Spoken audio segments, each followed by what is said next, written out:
Hi, hello, fine morning all. The moral story is retold by Siram from Kerala JPH School, H. of Prakasam district. Welcome dear students, teachers and friends to another moral story of The Foolish Monkeys. A long time ago, in winter time, a group of monkeys was feeling very cold. They talked to each other and decided to go to a village near their forest to sit by the warm fire. When the monkeys reached there and sat by the fire, the villagers were angry. The villagers chased them away as they did not want monkeys in their village. The monkeys returned to the forest and decided that they would make their fire like the villagers. The monkeys collected wood and put red berries on it. They thought the red berries were cool and would make the fire.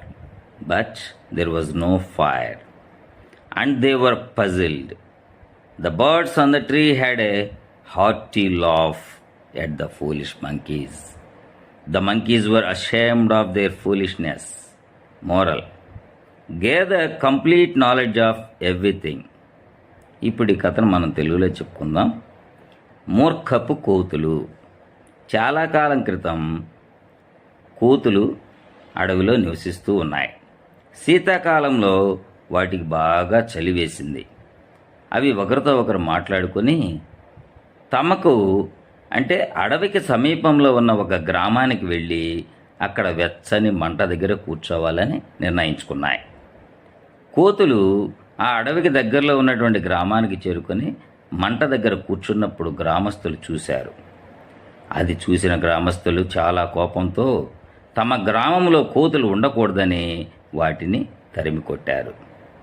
నిరాశతో కోతులు అడవికి తిరిగి వచ్చి వాళ్ళు కూడా గ్రామస్తుల మాదిరిగా మంట వెలిగించాలని నిర్ణయించుకున్నాయి. దానికోసం కోతులు కట్టెలు సేకరించి దానిపై ఎర్రటి బెర్రీలను వేసినాయి. ఆ ఎర్రటి బెర్రీలు బొగ్గనుకొని అవి మంటను పుట్టిస్తాయని భావించాయి. కానీ మంట రాలేదు. వాళ్ళు అయోమయంలో పడ్డారు. అది చూస్తూ ఉన్నటువంటి చెట్టు మీద పక్షులు ఆ మూర్ఖపు కోతులను చూసి నవ్వాయి.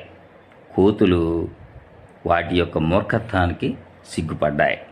నీతి: ప్రతి విషయాన్ని గురించి పూర్తిగా జ్ఞానం సేకరించాలి.